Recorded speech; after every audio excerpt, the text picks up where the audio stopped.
శ్రీశైల మహాపుణ్యక్షేత్రంలో బ్రహ్మరాంబిక అమ్మవారి వార్షిక కుంభోత్సవం అంగరంగ వైభవంగా ప్రారంభమైంది. సకల శుభాలను పసుపు కుంకుమల్ని కల్పించే సౌభాగ్యవతి బ్రహ్మరాంబిక మాత కుంభోత్సవం ఎంతో విశిష్టమైనది. ఇలాంటి విశిష్టమైన కుంభోత్సవ వేడుకలకు ఎంతో ప్రాధాన్యత ఉంది. కుంభాలలో పాల్గొన్న తిలకించిన ప్రత్యేక ఫలితాలు కలుగుతాయంటున్నారు ఆలయ ప్రధాన అర్చకులు మార్కండేయ శర్మతో మా ప్రతినిధి హరికిషన్ ఫేస్ టు ఫేస్.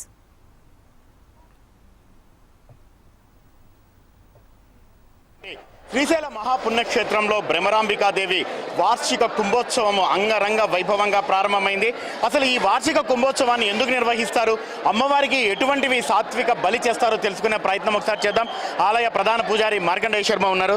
స్వామి, చెప్పండి, అసలు ఎందుకు చేస్తారు ఈ వార్షిక కుంభోత్సవం అనేది? వార్షిక కుంభోత్సవం ప్రతి సంవత్సరం చైత్ర పౌర్ణమి తర్వాత వచ్చే ఫస్ట్ మంగళవారం కానీ శుక్రవారం కానీ అనాదిగా సంప్రదాయం ఉంది. 1975 సంవత్సరం వరకు ఈ శ్రీశైల దేవస్థానంలో జంతు బలి అనే కార్యక్రమం జరిపించేవాళ్ళము. ఈ దేవాలయ ప్రాంగణం అంతా వాటర్తో నింపేసి ఆ కాలంలో కోళ్ళు, గొర్రెలు, మేకలు బలిచ్చారు. ఆ సంప్రదాయానికి అనుగుణంగా ప్రత్యామ్నాయంగా ఇప్పుడు గుమ్మడికాయలు, నారికాయలు, కొబ్బరికాయలు ఈ శాంతి బలిగా ఇప్పుడు చేస్తున్నాం. ఆ జంతు బలి నిషేధం అయిపోయింది. అదేవిధంగా వెనక అమ్మవారి గుడి గోపురం వెనక వైపు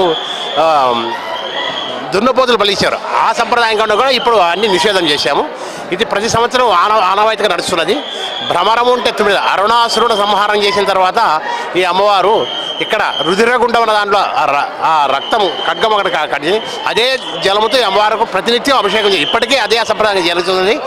శాంతి హోమ సంప్రదాయంగా ఇక్కడ గుమ్మడికాయలు, నారికలు ప్రదోషకాలం సాయంత్రం అంటే సాయంత్రం 5 తర్వాత 11 క్వింటాలు అమ్మవారికి రైస్ వేసి దాన్ని దీపారాధన చేసి అమ్మవారి శాంతి కార్యక్రమం పూర్తయిన తర్వాత అమ్మవారి నిజరూప దర్శనం ఇక్కడ కొనసాగిస్తాను. అదే సమయం ఎప్పటికీ కొనసాగుతుంది. ఇట్లు మా ప్రధాన అర్చకులు మార్కండేయ శాస్త్రి, బ్రహ్మరాంబాదేవి, శ్రీశైలం. అంటే మామూలుగా అమ్మవారికి ఈ రోజు ఎటువంటి కార్యక్రమాలు అంటే పూజా విధానాలు రోజు చేస్తారు, ప్రత్యేకంగా ఏమైనా చేస్తారు? ప్రత్యేకంగా చేస్తాం. ఈరోజు ఉదయం ప్రాతకాలంలో అమ్మవారి అభిషేకము, విశేషార్చన అంటే లోపల అంటే ఎవరికి అమ్మవారికి దర్శనం ఉన్న ప్రాతకాలం ప్రదోషకాలం వరకు లోపలే శ్రీచక్రార్చన, నవావనార్చన, చక్రార్చన, లక్ష కుంకుమార్చన, విశేషార్చనలు, అమ్మవారి విశేష హోమాలను జరుగుతాయి.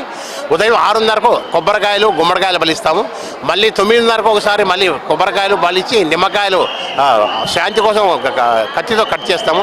ప్రదోషకాలం సాయంత్రం అంటే 4 గంటల తర్వాత అమ్మవారికి కుంభం అన్నం వేసేసి అమ్మవారికి అప్పుడు శాంతి బలి, శాంతి పూజ, శ్రీచక్ర నవారు విశేష అర్చన జరిగిన తర్వాత స్వామివారి దేవాలయం నుంచి అక్కడ ఉండే అటెండర్ స్త్రీ వేషధారణలో హారతి తీసుకొని వచ్చిన తర్వాత అమ్మవారికి కుంభహారతి ఇచ్చిన తర్వాత భక్తులకు దర్శనం కొనసాగుతుంది.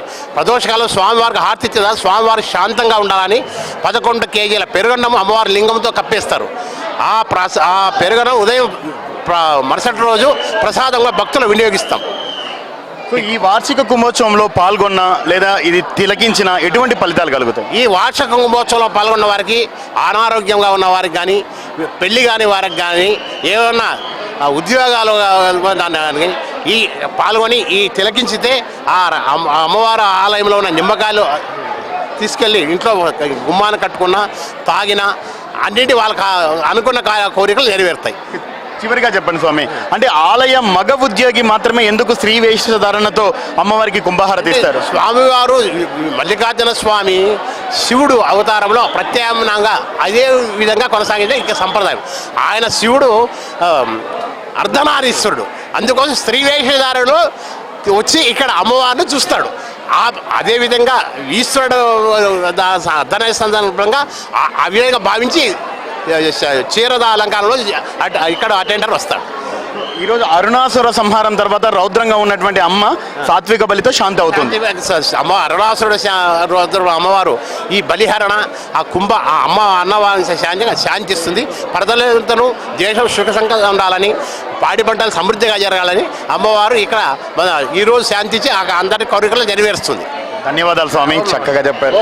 సో మొత్తానికి మాత్రము అమ్మవారి వార్షిక కుంభోత్సవం అయితే అంగరంగ వైభవంగా ప్రారంభమైంది.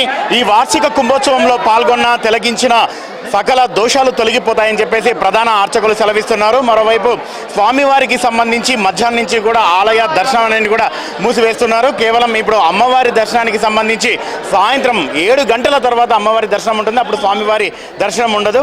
మొత్తానికి మాత్రం వార్షిక కుంభోత్సవంలో పాల్గొనేందుకు ఇతర ప్రాంతాల నుంచి పెద్ద సంఖ్యలో భక్తులైతే తరలి వచ్చి సంతోషం వ్యక్తం చేస్తున్నటువంటి పరిస్థితి అయితే తాజాగా ఉంది. కెమెరామెన్ రామ్మోహన్తో హరికిషన్, హెచ్ఎం టీవీ, శ్రీశైలం, నంద్యాల జిల్లా.